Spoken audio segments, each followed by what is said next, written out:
lounging, son. Welcome back to the Comic Lounge. My name's Ryan, and back with me again, we got Dylan. Dylan is back after his 3 month hiatus. 3 month hiatus, bro. I mean, we haven't recorded in 3 months, but I think I still had like a month's worth of recordings that I kept posting even after you stopped. But it's awesome to have you back. Yeah, and to be back. It's nice. It's nice to talk about things that aren't baby related. I feel you. I'll bring it back with a best of 2021. Dylan broke it down into some categories. I had a couple things I also wanted to mention in terms of not necessarily is it like a specific book or specific creator, and we'll get into that. Dylan, if you want to lead off, I don't know. I think you broke it down into miniseries, ongoing series, new series, and comic adaptation into film or television. Comic book adaptation, so film, television. So I'll let you go first. Let's just kick it off with the best news, the best miniseries. You know, there's a lot of great miniseries came out this year. A lot by by a lot of fantastic writers, fantastic artists. You know, Ron V. I mean, obviously these are all noteworthy. These whatever you choose, whatever other people choose for their best, I would love to hear them. But my best new miniseries, obviously, Orphan and the Five Beasts by Jim Stocco.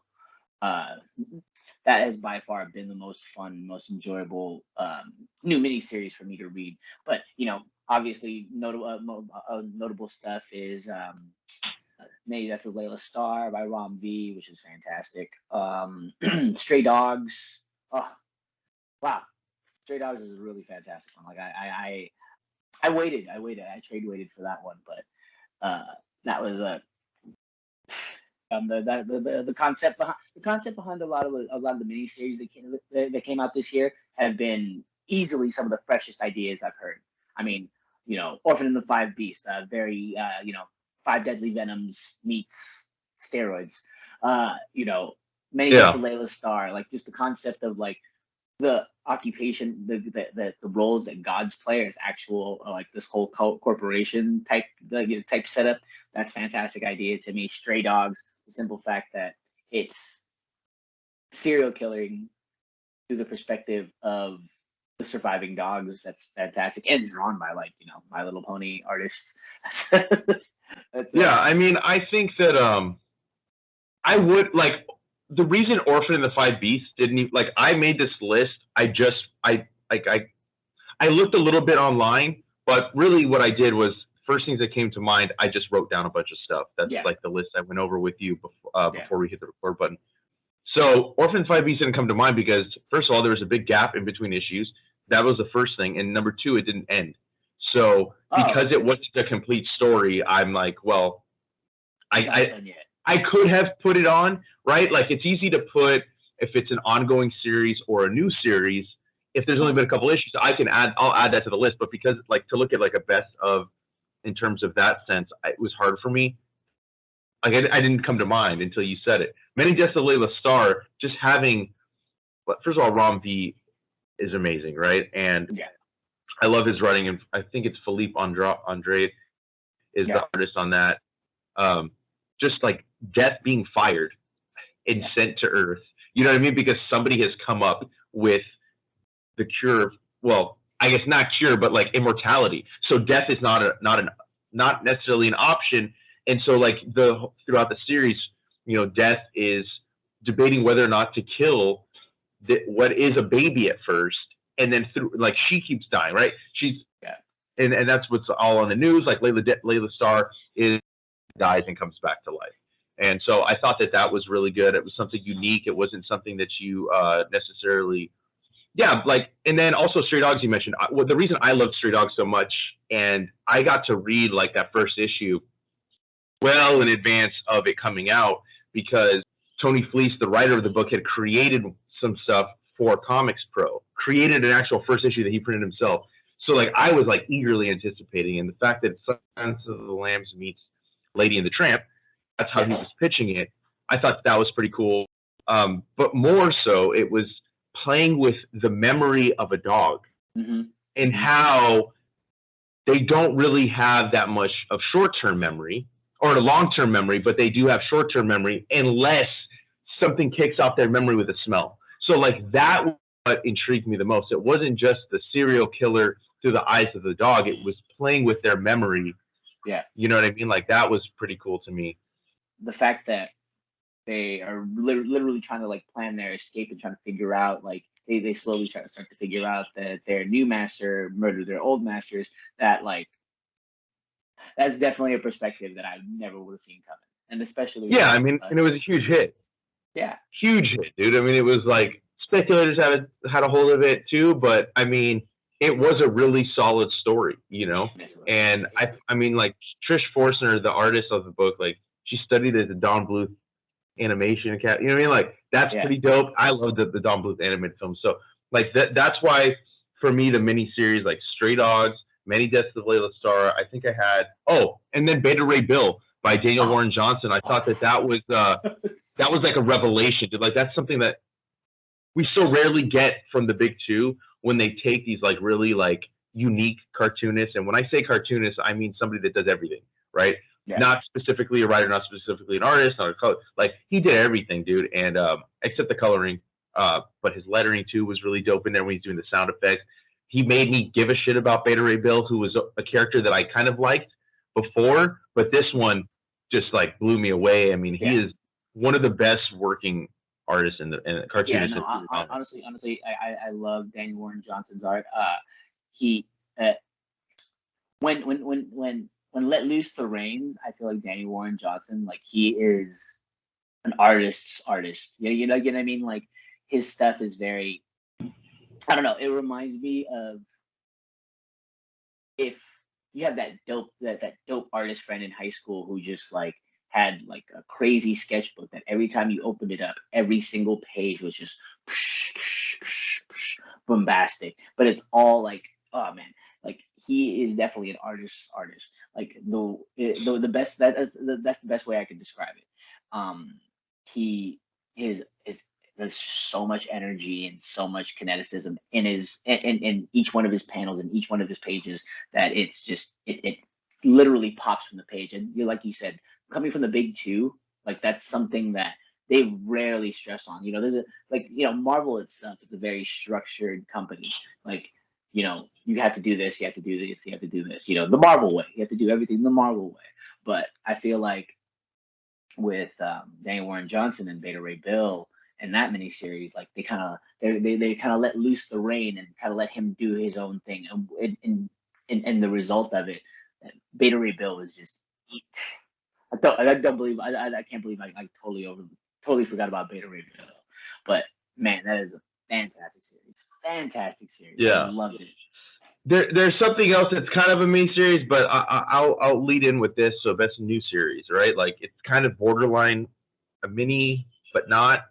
Which is so yeah. Red Room was definitely not definitely an experience. You know, like I looked at it like first of all, I'm not like a super huge on horror. I'm not super huge on gore. It's not my thing, but I'm a really huge fan of Ed Piskor.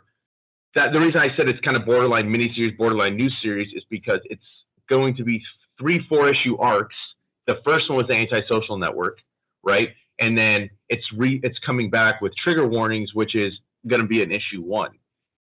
So it's all connected. It's, you know what I mean? Like it is technically a 12 issue series, but it's like broken up into 4 issue chunks. That's why I said it's borderline, but it's such an awesome, like the craftsmanship of the book is so good. Like Ed Piskor, the attention to detail. Yeah, he's churning out like awesome fucking content. You know what I mean?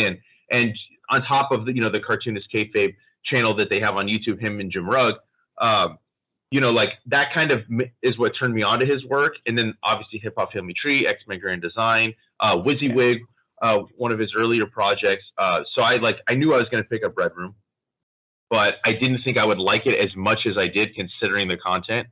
But it really is. It's an awesome book. We did that first. That issue, the separate episode for the first issue, and it's definitely not for the faint of heart. Like, you know what I mean? Like it's great.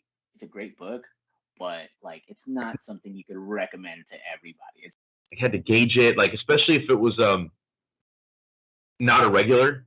Like somebody asking me for, oh, anything new come out, you know, like this week that was really good. I'm like, well, you know, I liked it, but I don't know that you're gonna like it. You know, it's about murder on the dark web, and it's pretty fucking graphic. But as like if you just look at it for what he's trying to accomplish, what he's trying to achieve with the book, I think he fucking knocks it out of the park. I mean, you know, he really emulates like the outlaw comics of like the 80s, 90s, the EC comics from the 50s, you know, the old horror comics. So I really love that book, and I think it's definitely like if anything that we kind of mentioned, I don't want to like give anything away about the book, but if that's like up your alley, I definitely think you should check it out. Another new series I put down, I think we both have, was Black Widow by Kelly Thompson, Easy. Casa Grande. Eisner winner. Easy. Easy. Like it's that like had the most indie feel from the big two I've seen in a long time. It's a good not old fashioned. It's a good modern spy tale about, you know, memory loss and loss and gain, and like one of the main concepts that really stood out to me is like, you know, Natasha was given something that she never had before. She was given something and it was stripped away from her. And, you know, throughout comics continuity, especially with Black Widow, you know, she's always been the lonely type. She's always been, you know, she's always been a devil may care kind of persona. And, you know, in this series, what Kelly Thompson achieved is they gave a level of depth to the character that we haven't seen before. And honestly, like I'm here for it. Like that was one of the most refreshing Black Widow tales that I've read. Not only is it like, you know, the fantastic spy action and Casa Grande coming in with her fantastic artwork. It's easy to see why it's won an Eisner. It's easy to see why, like, you know, comic pros everywhere are giving this the praise it's gotten. Like I think I jumped in when issue 7 was coming out and I caught up. It's just not talked about enough. I feel like it's just not talked about enough. It's easily one. I know the sales are not where they should be, but it's been great the time, you know. Yeah. And I think it might have I don't know if did it come out at the 2020. It came out tail end. It came out tail end 2020, but the chunk of it came out this year. Right. So yeah, I mean, it should. You know, another one that I think came out tail end 2020, but chunk of it was this year. I would say Stillwater too. Yeah. Stillwater with Zdarsky and Roman Perez was another best. Like for me, a new series was really fucking good. I think that they too killed it. You know what I mean? Like Zdarsky is like one of the best writers in comic books, hands down, no question. He's one of the best people in comics. Okay. Yeah. And Zdarsky's one of the best people in comics. Like he is a godsend. Like yeah, I mean, just the concept too is really cool for that book. Yeah. You know, like nobody can die, and it's just like this little town in rural America, and the way he plays with that concept of, you know, like some people are down with it, but then there's also that faction that's like, fuck man, I don't like can't get drunk. You know what I mean? Like there's that thing, right? The animals, like remember how like like the cattle, like they would kill the cow for the meat, but the cow would come back. Like that's pretty intense, you know. And I think that, you know, like that tandem, those creators are like together created something really dope. Yeah. And then Echolands is another for me. Oof. For best new series. Only 3 or 4 issues have come out as of the time we're recording, but my God, dude, J.H. Williams III and Hayden Blackman. It's a widescreen format book, which you rarely get. Just I don't even know if I can correctly describe what you get, but it is like a visual feast for the eyes, you know? It's what I like about it. It's like it feels like a multimedia thing. Like, you know, you'll have pictures where it's like actually drawn by it's actually created by the artist, but then it'll look like a collage of different mediums, like all mishmashed and overlaid onto each other that meshes really well and gives you this grand vision of this crazy world, right? Echolands is fantastic. You're right. Like that's an excellent description of it. It's a visual feast. It's some great stuff to look at. And like, you know, the panel work, like from the panel work to like the decisions on what characters they like show, like, you know, little Easter egg characters they show in the backgrounds. Like that's another thing that's like that's kind of falling under people's radars too. Like I feel like the numbers for that should be higher as well. But it's like, I mean, that's on you know, good retailers to push books. You know, I think that it's not just the creator's job to promote their stuff. I also believe that that's why comic book shops do and should exist, because you can curate, you know what I mean, like good stuff and give it to your customer base, you know, and that's something I wish I had more, like, you know, like that's what I loved about working in the shop. That's something I don't get to do anymore, but that's the joy of working in a comic book shop, dude. You know, as of today, I was actually supposed to I just recently quit the comic shop. Like, you know, being a dad is hard, so I need all the time.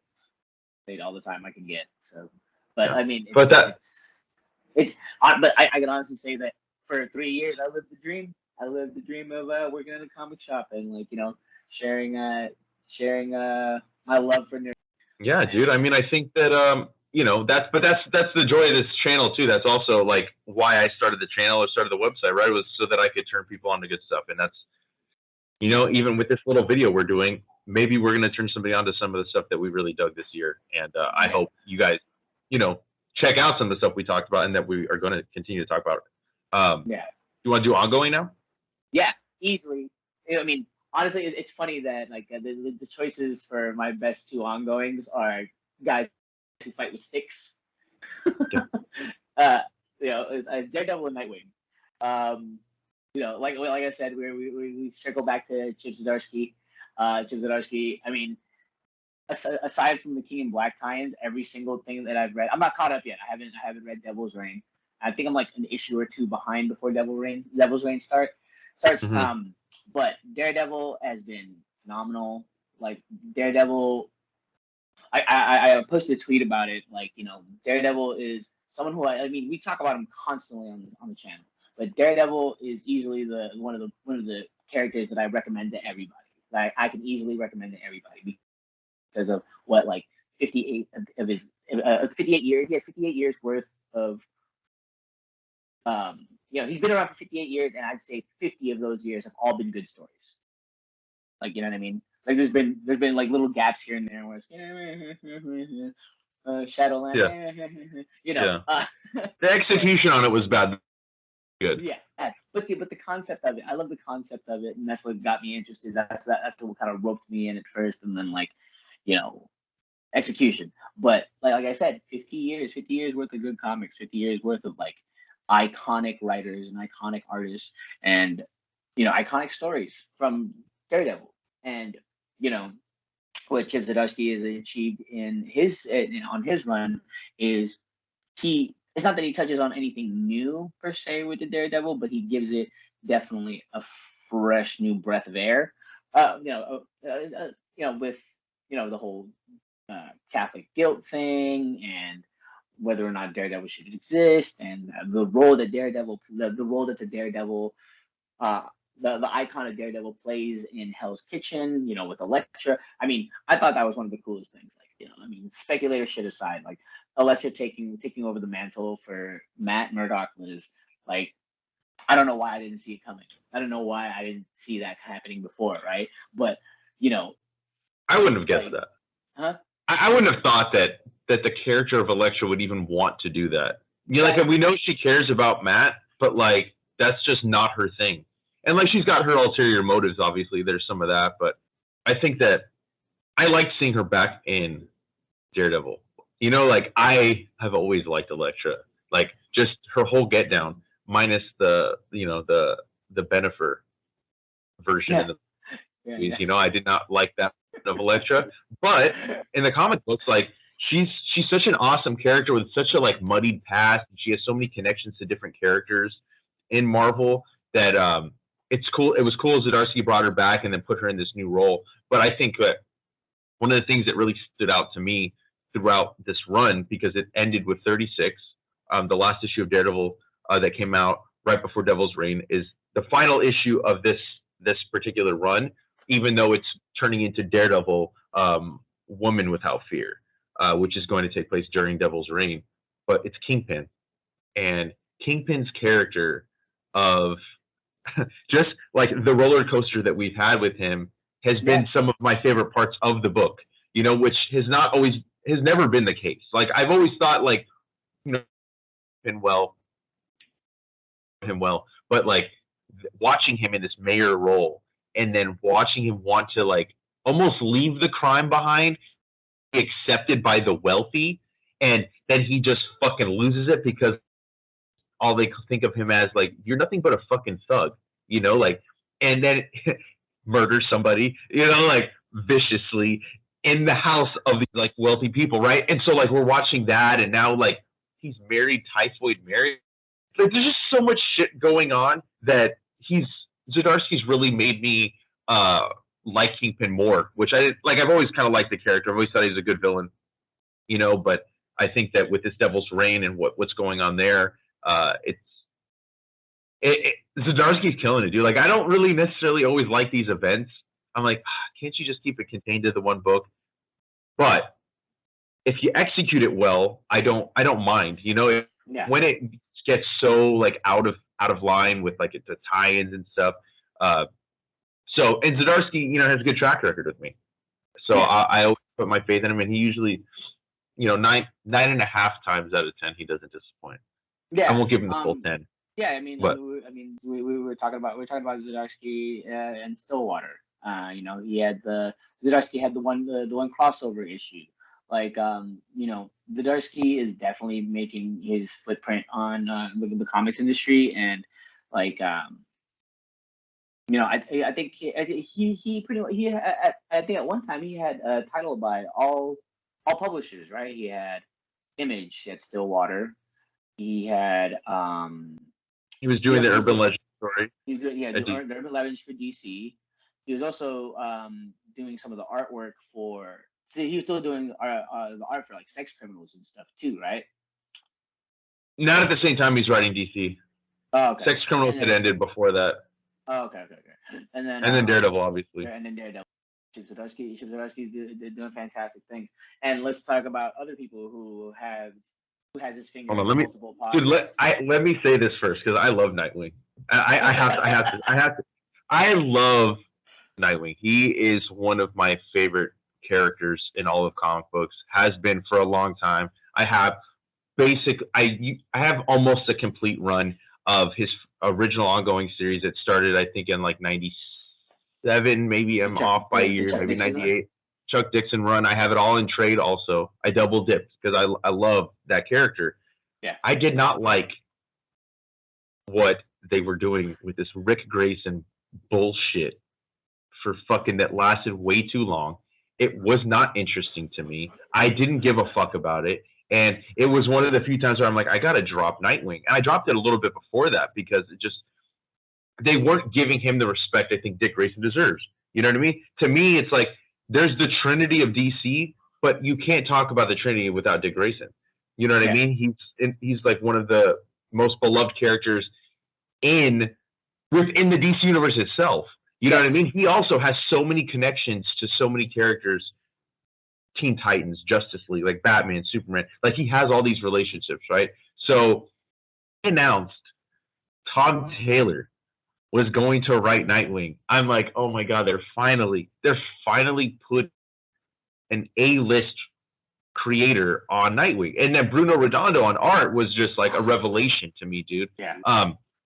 It easily was. I'll even go so far as to say that was one of the best single issues that I read this year. I think it was issue 78 was the start of their run. Yeah. And wow, dude. I mean, I think we talked about it that week. What a knockout issue, dude. Just so fucking good. Alfred's dead, right? So anybody that has been reading or pays attention to the comic book news knows that he's dead. But he had a lot of money. You know what I mean? Like, he was Bruce Wayne's fucking partner, kind of, while also being his butler. But he took care of him, right? And even though Bruce Wayne lost his money, Alfred didn't. Alfred He had stocks. He had stock options in all this fucking companies, right? Wayne Enterprises. So who does he leave it to? Yeah, who does he leave it to? He leaves it to Dick Grayson. What does Dick Grayson do with it? The only thing he knows how. You know what I mean? Like, he's taking care of people with that money. He's not fucking buying a fucking like mansion for himself. No, and that just shows like, and even that letter that Alfred wrote to him, the most heartbreaking letter of 2021. Yeah, it was amazing. You know, like, because often people think Bruce Wayne as Dick Grayson's like surrogate father, but really it's Alfred that was the one that was home when Dick would come home from school, when Dick would have issues or homework, all that shit. Like, so that just meant a lot. And then bringing Barbara Gordon back into the mix. I know there's people that like Starfire with Dick Grayson, but to me it's always bad for Dick, dude. Yeah, so that to me, is great. Don't get me wrong. I love Starfire, especially George Perez Starfire. But but you know what I mean. It's like, you know, at the end of the day, like it's always been bad. It's always been bad to Dick. You know what I mean? It's always been bad to Dick. Like, you know, there's a certain line of seniority here when it comes to certain things, and like, you know, if the day comes where Bruce Wayne is like legitimately in the comics, no longer putting on the cowl, it's Dick, it's Richard Grayson. They should have let him be Batman longer. Yeah, when he was wearing the cowl, because he was one of my favorite Batman. Like, it made sense. You know what I mean? There were times that the cowl went on people that it didn't make sense. Like, you know, when Commissioner Gordon put on the cowl. Like, wait, what? It was very, very weird. It was not bad comics, but just such a weird choice. Yeah, it was a strange start. I mean, Tom Taylor himself, he's been knocking out of the park. He also notable Tom Taylor mention is his Son of Kal-El, which I've thoroughly enjoyed. Tom Taylor has also done. Tom Taylor, he is skyrocketed so fast. Dude, he signed a fucking exclusive with DC. Yeah. You know what I mean? Like, they're not handing out exclusives much anymore. No, they're not. I can't even remember the last time I saw a creator sign an exclusive with DC comic books. And it's like, I don't even know about Marvel either. Bendis is the last I can think of with DC, and it's clear his exclusive contract didn't get renewed. A lot of the X-Men writers signed exclusives. I know Jerry Duggan had an exclusive, and it's about to be over with his X-Men run. I know Hickman kind of had an exclusive, but you know, at the same time that I think the Dawn of X was happening, you know, the Forum was coming out too. So I don't know exactly. Well, exclusives, all exclusives mean you're not going to write for DC or you're not going to write for Marvel. Oh, okay. It never excludes like projects. Creator. Yeah, you can't tell. You know what I mean? Like, basically, you're saying you're not going to write for the main competition. I hate to say it that way, but I mean that's just the nature of comic books. It's Marvel and DC are the top two, right? So if you're signing with Marvel exclusive, you can't write for DC, but you can write wherever else you want. That's pretty much what it says, you know. IDW, Image. Yeah. Right ahead. Yeah. Just don't mess with our intellectual properties. Exactly. So, I think that, Nightwing was by far, I think, my favorite ongoing of this year, and it wasn't even out the entire year, but it just like the minute I read that first issue, I'm like, dude, this is on my best. It's my best of for sure. And you know? and the way the story evolved too, like, you know what I mean, it never falters on who Dick Grayson is as a character and his importance and his role in Gotham City and Bloodhaven. You know, and it really shows. It really shows. Like, Nightwing is a great contrast to Batman, and I've always thought that. Even when he wasn't Nightwing, even when he was still Robin. You know, how often in comics does the sidekick, you know, evolve into a level of greatness comparable to Nightwing's? You know what I mean? Like, no one gets past the sidekick. No one gets past the sidekick role. But Dick Grayson did. Except Wally West. Wally West. Oh yeah, Wally West. Definitely Wally West. Wally West too. But you know what I mean? Like, what about what other sidekicks do you like? Can you say had that kind of impact? Yeah, no. Yeah, like Wally West, obviously, he's literally freaking changing history. Like, you know what I mean? Yeah. You know, Nightwing created his own history, and then you have other sidekicks that just like kind of like, you know, fall by the wayside. I think Tom Taylor's Nightwing run has been a freaking revelation, dude. Like you said, damn, that's a great word. It's been a revelation. Yeah. But yeah, it's been fantastic. I honestly think over the past couple of years, like the quality of comic books and new releases and an ongoing series has just been taking that step forward. Like I know you and I've talked about it before, how, you know, there's those golden eras that, you know, we don't realize it until afterwards, but I think we're like living in it right now. I think that, like, you know, with these plethora of new writers and plethora of new artists just coming out, like, it's been a fantastic 3 years, and 2021 has been like easily the best out of the past three. The titles we mentioned here, like, you know, obviously I'm sure we've missed some, and I'm sure, like, you know, a lot of some of our choices is up for debate, but, you know, it's just been constant, like at least twice a month, like for this past year, and like not counting like my couple month hiatus from the comic shop and a couple months hiatus from the site. You know, there's been at least two moments every month where it's just like, damn, this is fantastic, damn, this is a good comic, damn, this is fucking awesome, damn, this is cool. And you know, I'm glad it's happening. You know, I'm really glad it's happening. Comics being adapted into television and movies, I feel like that's kind of solidifying comic books' role in the general pop culture now, right? And speaking of comic adaptations, there's been a lot this year. A lot of them this year has been fantastic. But you know, especially with the live action, I think Marvel and Disney have been knocking it out of the park as far as their adaptations go. Some independent, you know, some indie comics going to Netflix haven't been doing so well, but you know, I mean, I still watched Lock and Key. I'll say that much. You know, like I heard stuff, and I'm like, I don't know if I need to watch that. You know, I'm not in a rush. Yeah. Invincible, I think, was probably one of the better ones, and I don't really watch animation as much as I used to. Yeah. But I think they did I think Invincible was. I think you agree. I mean, we went and got 100%. The premiere. We got to see the premiere, the first two episodes.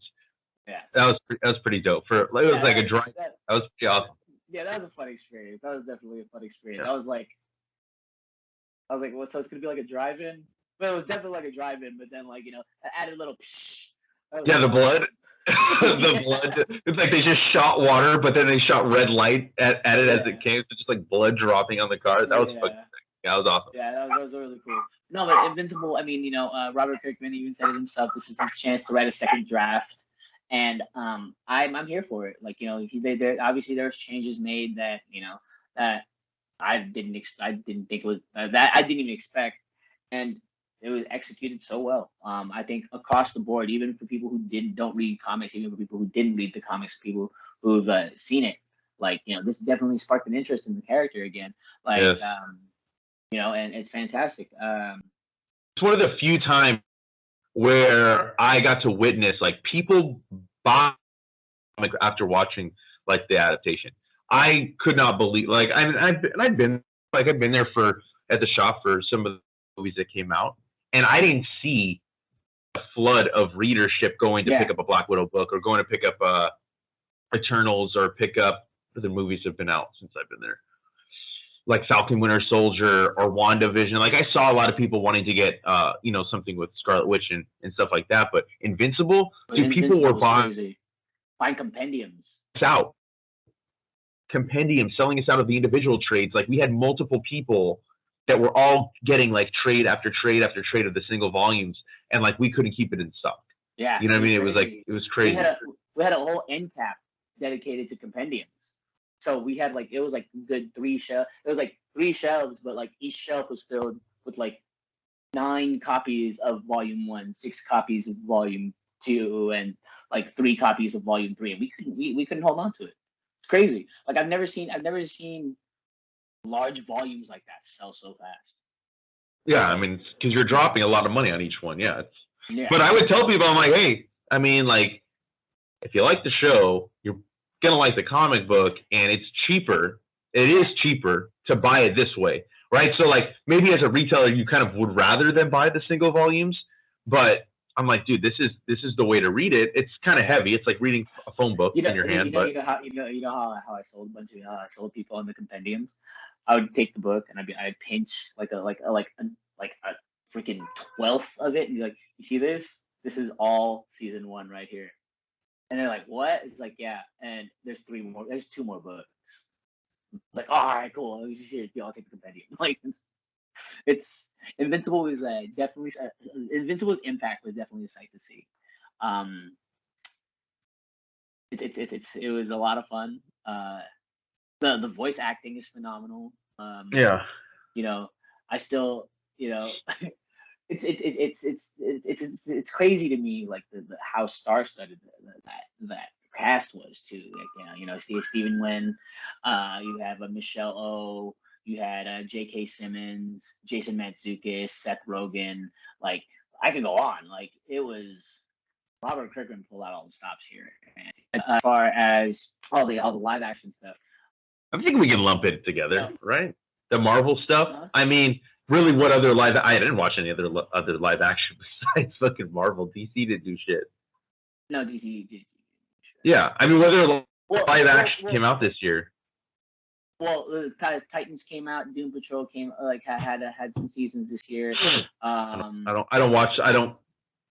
tried, dude. I tried my damnedest to watch fucking Titans. I watched season 1, couple episodes on HBO Max, and I was just I was not impressed. Dude, watch Doom Patrol. I think you like Doom Patrol. Doom Patrol is pretty good. Like, it's very meta in the first couple episodes.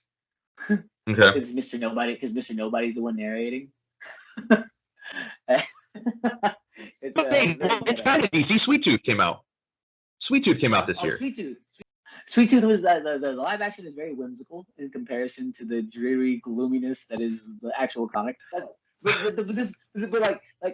okay, selling the book afterwards after Sweet Tooth came out, because Sweet Tooth was very popular. It was a very popular show. People actually really like Sweet Tooth. So when people came in, like, I had to give them a forewarning, like, hey, just to let you know that this is a lot gloomier, and that's all I said. I didn't like really get into detail of how much gloomy, but they're like, oh, okay. But you know, some of the people who got some of those things like actually came back. So it's like, it's okay. Like, just I feel like just as long as you give them a little warning, that's great. The Boys was great this year. I've never watched The Boys, to be honest with you.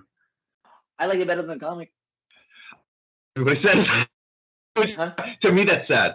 To me, that's sad that the adaptation, people like that better than the original content. I feel like, and that's why, like, for me, Sweet Tooth, right? Like, I really love the comic book. I really like the show, but I look at them as two separate entities because they veer away from some of the stuff that the comic books do, right? But it's almost like, I look at it in the sense of like a multiverse, right? Like, it exists within the multiverse of Sweet Tooth, right? Or with DC, like the movies or the shows exist within the multiverse, even within the comic book. So I can separate them, and I'm not like, oh man, they didn't do it exactly like they did it in the comic book. The one that I was excited for, I still haven't watched because I don't think I have Hulu, is Y the Last Man. That's something I want to see, but like I'm very, very skeptical on watching it because, first of all, it got canceled. So they're not even going forward with the second season. The first volumes of Y the Last Man, the first 2 volumes? No, he didn't tell me. Yeah, I read the first. It's my favorite Brian K. Vaughan. It's Brian K. Vaughan. It's pretty good. It's funny. It's funny. I think there's a lot of it that's like really humorous, and it's like it's humorous in its seriousness. Like, you know what I mean? Like, which is and you know, just the extremes of the factions. So it's like, whoa, like you have all these like former governor wives just running around just trying to shoot people and topple governments. That's pretty funny. Yeah. No, it's a great series, and I think that the only reason I say it's my favorite Brian K. Vaughan is because it's of the stuff that's complete. Yeah. I don't really like saying, oh, that's my favorite until it's like I have the beginning, middle, and end of the story. So I'm sure once Saga's done, Saga will probably be my favorite, but as of now, Y the Last Man is my favorite work from Brian K. Vaughan. And so I want to see the show. I haven't. So that might, who knows, that might have been on my list for best of 2021. but to be honest, I think like, and maybe it's fan service. My favorite like thing wasn't even necessarily like comic book. It was Mandalorian season 2 was my favorite. And I guess it's because of the fan service. But the way that the Mandalorian like kind of did this fan service, they did it in a way that didn't feel like, oh, they're just giving it to us just so we say we liked it. Like, you know what I mean? Yeah, no, it all makes sense. I know there's a lot of Star Wars fanatics that like they kind of poo-poo it a little bit. They're like, oh, it's all it is it's just fan service. I'm like, it's so well done though. Like, wait. After years of fans not getting what they want, like fans are finally getting what they want, and you still complain. So people complaining about no matter what there is, they complain. I complain too. I don't vocalize it on social media, and I don't vocalize it on the podcast. I've told people I try to just spread the love that I like. I don't really want to sit here and waste my time shitting on stuff, but we live in that culture. As a main proponent of it, Twitter, is a dumpster fire for complaining. So I think Mandalorian was great. That final scene in season 2 was awesome. You know what I mean? Like, I don't see how you Star Wars fan and not be like, that was amazing. That's what I've been waiting for, kind of thing. Like, I think it was great. I'm excited for the Book of Boba Fett. The trailer looked phenomenal. And then I guess the other thing hasn't even finished yet, and I keep talking about not wanting to say it's the best of without it being done. But so far, Hawkeye's been good. Of all the Marvel shows, I loved Falcon Winter Soldier, I loved WandaVision, and I liked Loki. Loki I didn't love, but I think that Loki was fine. Yeah, it was fine. But I think Hawkeye is so far my favorite of all of them. I've never read My Life as a Weapon. You and I talked about that briefly the other day. About how I didn't read it. You told me I could fucking shake my head and judge you on camera, so that's me shaking my head and judging you on camera. We are 110% going to talk about that book because I know that it's going to become one of your fucking favorite Marvel books of all time.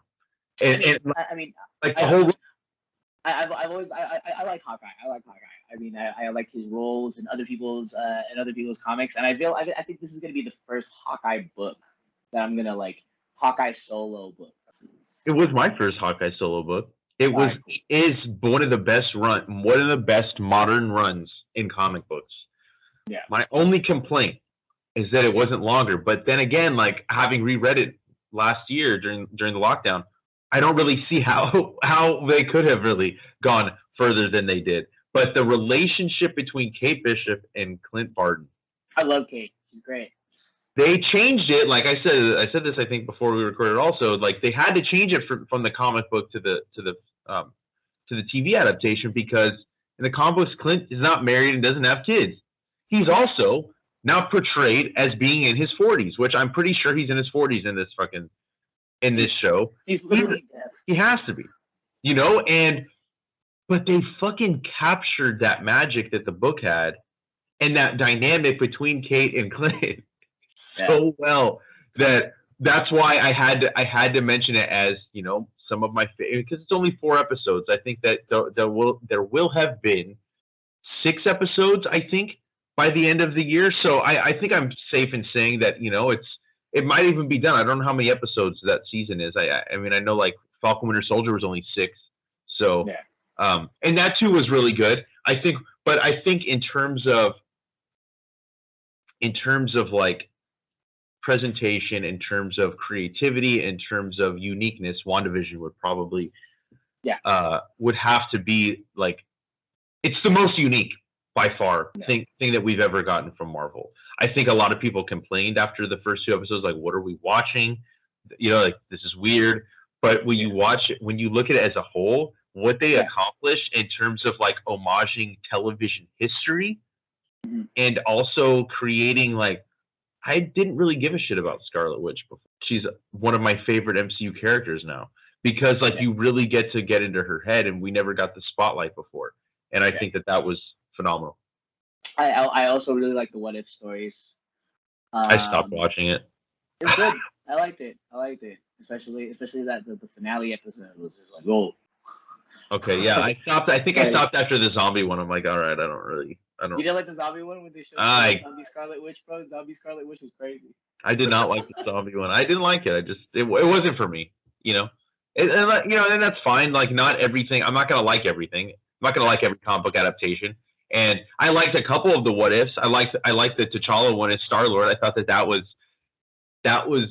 really awesome. It was cool to hear his voice as T'Challa again. One last time. The crazy thing about that is like, he knew, like he knew when he was recording, right? That his time is limited, and I feel like I want to be on as much episodes as I can be. So he was like, out of the 6 episodes, he was like on 4.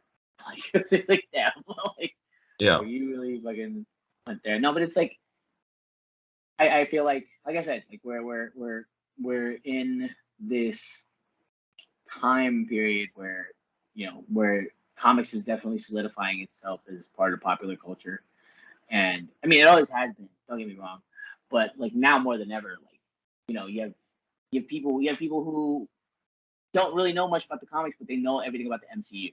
Like, you know what I mean? Like, and I feel like that's a fantastic thing. There's more interest in these characters, more room for these characters to, like, touch people's lives. And, with, I think 2021 has been a real testament to that, especially with, like, 2020 being absolute shit show for everybody, especially in the comics industry, too. Like, this has been a good year. And, like, I mean, 2022 is, 2021, as of recording this, No Way Home is about to come out this week, so. Oh yeah, that's true. You know what I have to say? Shang-Chi was awesome, by the way. I liked Eternals. It was okay.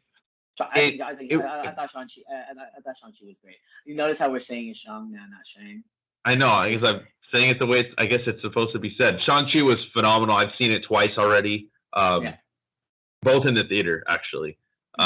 And Eternals, I liked it. It was cool. Not necessarily my favorite MCU film. I thought it was a stunning film visually.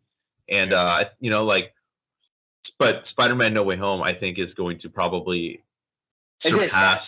Dude, it's gonna break stuff. Like, I feel like No Way Home is gonna be found, like, how, okay, because they've been building this whole multiverse foundation for a while, but I think it's really gonna, like, the proverbial hammer is gonna hit the nail on the proverbial head really soon with No Way Home. Like, it's like they're whatever it is. Did you see the promotional posters for Thor: Love and Thunder? Oh, I haven't seen any. Okay, they said they're at a toy store, and the design for Jane Foster and the helmet, and like, it looks so dope. Yeah, I'm sure it is. I mean, they have to. They can't fuck that up. I'm excited for that. There's a lot to be excited for in 2022. But before, I would like to talk about some of the stuff we're excited for. But I want to mention a couple other things that happened in 2021. That Return of Milestone. Yes. It was about fucking time. Dennis Cowan, one of my favorite artists of all time, favorite creators of all time, favorite people in comic books, tirelessly working behind the scenes along with Reginald Hudlin to bring Milestone back, and I think they knocked it out of the park. Static Season 1 was awesome. Hardware Season 1 was my favorite. Brandon Thomas and Dennis Cowan, Bill Sienkiewicz. I mean, like, that team right there was phenomenal. Yeah. And then Icon and Rocket as well. We got Icon and Rocket as well. And I just want to give a special shout out to Nicholas Draper Ivy. Oh yeah, Nicholas. Talk about a revelation. Yeah, this is. I feel like his eye and his vision is the future of comics. Like, I was talking earlier about, we were talking about Echolands, how it's a mixed multimedia platform, but I think, and it works well, but not as well as how Nicholas J. Ivy executes his panel work and his page work on Static. That is a fucking comic right there. That is a fucking. And now he's like solely on art, because Chris Cross was doing the layouts, and now I think with issue 4,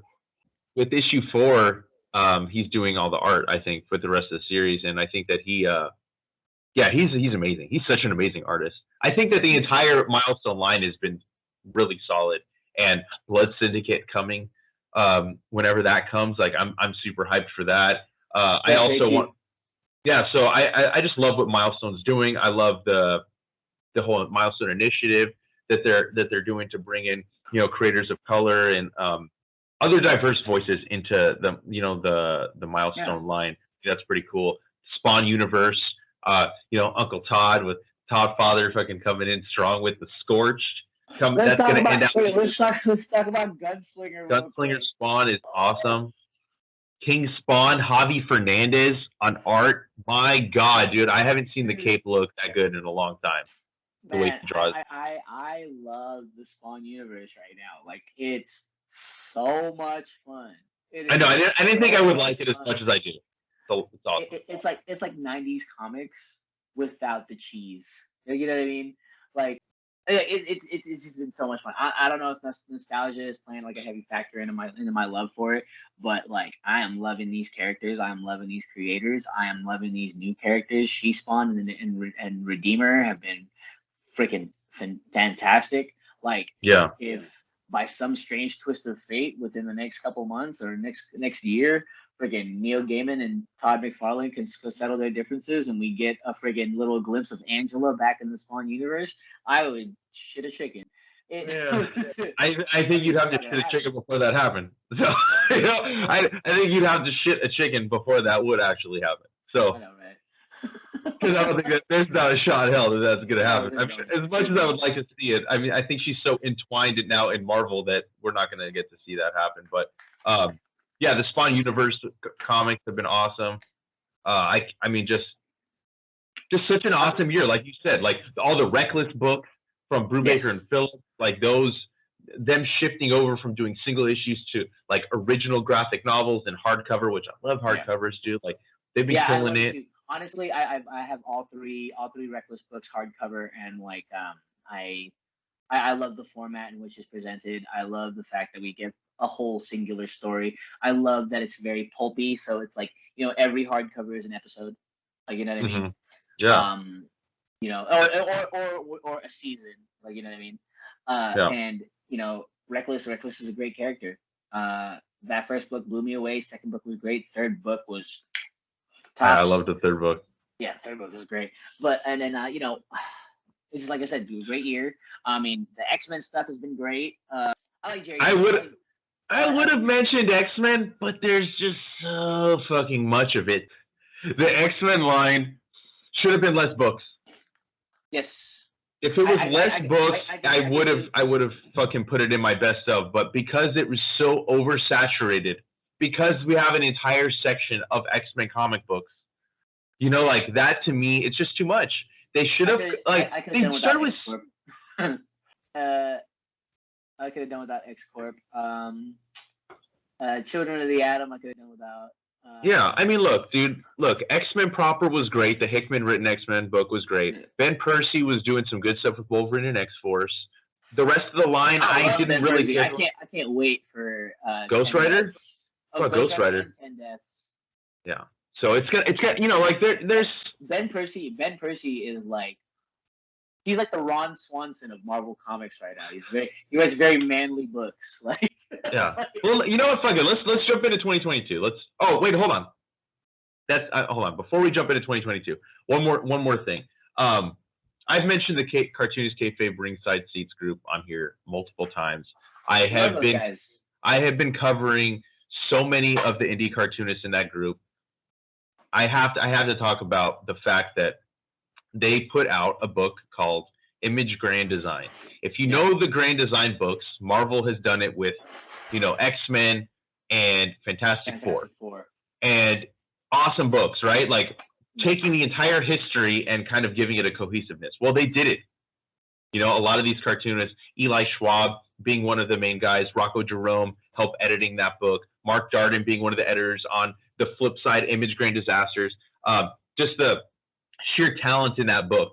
There's no way I can mention everybody, but you can get it digitally. It's not available in print anymore, but just that book could have been published by Image, and it should.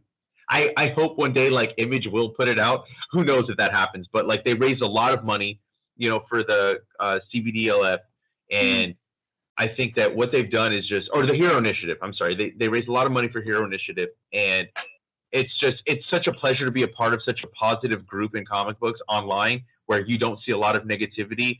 They also put out Darkest Images, which is kind of a riff on Darkest Image, which introduced the Max back in the day, and Blood Wolf and Deathblow, and so they're putting out a lot of great content. So if you're just watching this because it's a best of 2021, please check out some of the interviews I've done with the creators. I'll drop a link down to Image Grand Designs down below, but the kayfabe guys are awesome. I love all the kayfabe guys. Some of the most they're I've been a member of many comic book groups on Facebook and all that stuff, but this is honestly like the posts have been quality posts, and they've all all of them essentially have all been about positivity and about love for comics, as opposed to other pages I've been a part of where it's just like, hey, we're just gonna bash on new things because we don't like change. Like, are you ruining continuity? Well, you're missing out on the key thing, and the word continuity is continuation. The story has to go on. It has to change, and I've just seen a lot of that kind of negativity, like how people don't want things to change, but like, it's fucking 2021. It's not 1958 anymore. Bro. I know, like, people just it's crazy. And favorite podcast of listening to this past year was Robservations, dude. Rob Liefeld's podcast. Honestly, I've listened to a couple episodes on your recommendation, and I have to say, the Rob Liefeld's podcast has been fantastic. I have listened to every episode. I have listened to every single fucking episode of that podcast, and it is always good. I just love his take on the industry. Like he says in his episodes, he brings the receipts, dude. He brings the receipts, and he always, like, everything he says, nobody's ever disputing it. No story that he talks about on that podcast do these people ever come out and say that's not true. Which, there you go. He's speaking truth when he's dropping all that knowledge. He's recommended a lot of cool runs. Yeah. He also was there like kind of firsthand too. Yeah. He was there firsthand, like for especially with the breadth of image and all that stuff. I really like the fact. I really like his enthusiasm, because you can tell that he, I don't know, like Rob is like as close to his 50s now, or in his 50s now. He's in his 50s, yeah. And you can still hear the little 20-year-old from the 90s. Yeah. He talks about comics. And I love that. And that's what I want to be. You know what I mean? Like, I know that when I'm in my 50s, like, I'm still going to be just as hyped for comic books as I was when I was a kid. And that enthusiasm and that passion comes through in every single episode of Robservations, no matter what the topic is that he's talking about, even when he's talking about comic book feuds between creators. You know what I mean? Like, he still has like that enthusiasm and that love for comic books. And I think that, I'm just, in his X-Force Kill Shot special that came out this year, I really dug that too. Like, it had that 90s energy, and it had that, like, I don't know, it captured a lot of the stuff that I loved about X-Force and stuff, like, from when I was a kid, and I think he did a phenomenal job. I would see Spider-Man X-Force make a return.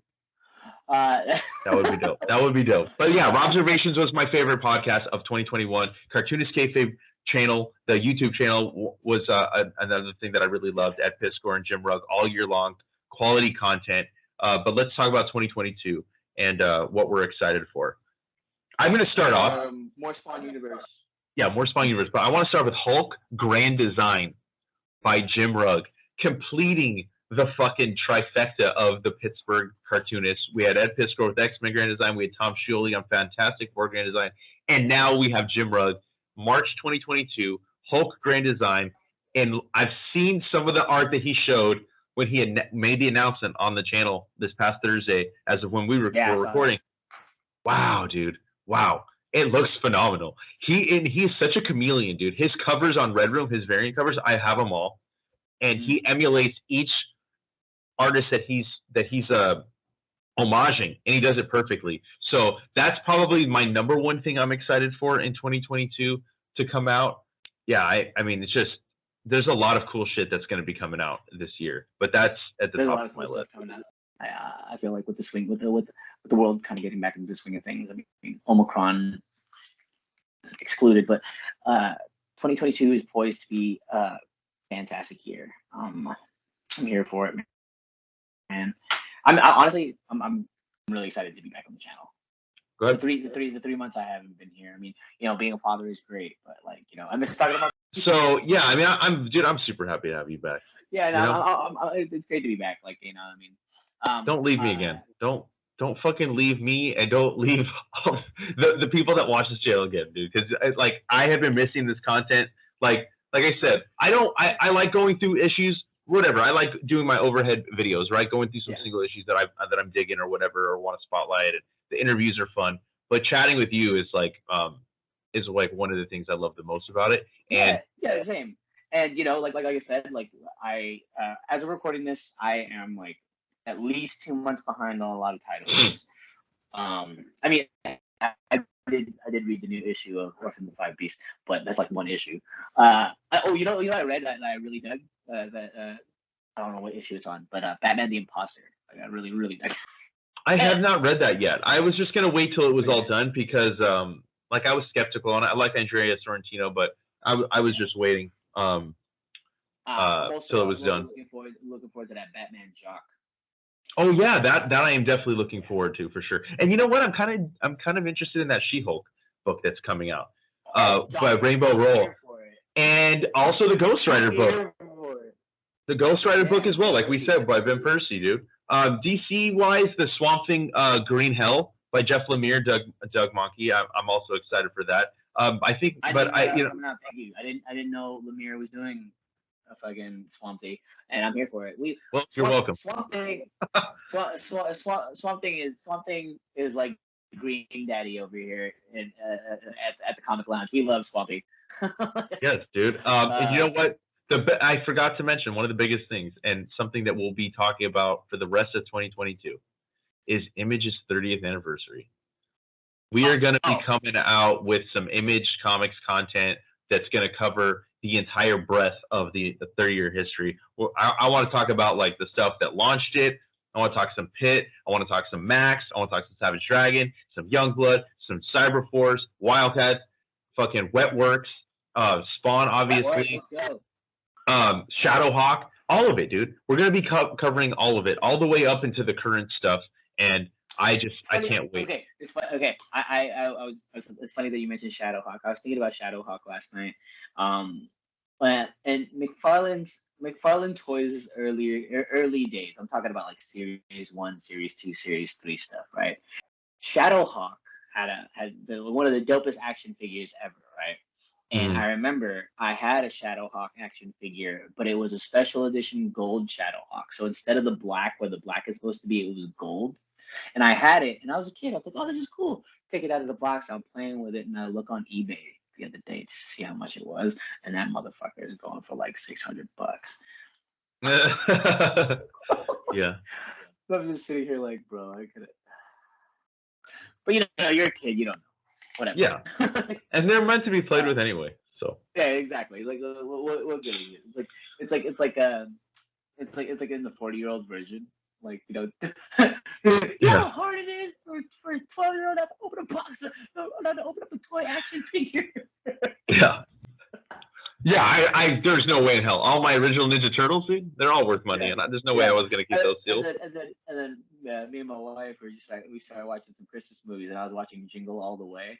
Dude, I just watched that with Riley the other night. Yeah, it was great. But you know that shot where he's like looking for Turbo Man. And like, it kind of does that montage where it's like going through the aisle, and it's like Spawn action figure, X-Men action figure. I'm like, dude, this is like the epitome of like my 90s, right here. Yeah. Circling back to Image, Image 30 years is gonna be some fun stuff. I can't wait to dive into some stuff. Some Wildcats, some Grifter and Zealot action. That's what I'm looking for. Yeah, some Death Blow, some Chapel. Yes, a lot of good stuff. So I mean, yeah, like I think you said it, best. Like 2021 was an awesome year. Great comics. 2022 looking like it's gonna have some really dope stuff as well. And I can't wait to cover it and talk about it with you on the channel. Yeah, it's gonna be some fun stuff. All right. Yeah. That's all I got. So, all right. Well, on that note, it's been another episode of the Comic Lounge podcast. I hope you guys enjoyed it. I hope you check out some of the stuff we talked about and come back and check out all the other content we're going to talk about this year. And if you're not already following us, make sure you follow us on Facebook, Twitter, and Instagram at The Comic Lounge. Follow Dylan at The Dillbot. The Dillbot on Instagram. Dillbot on Twitter. Okay, well, there you go. I'm not going to repeat it. You guys heard it from Dylan's mouth. So, and also, hit those, links down below to follow us on social media. All the links are down there. And your comments are just down below as well. And on that note, we're out. Later, buds.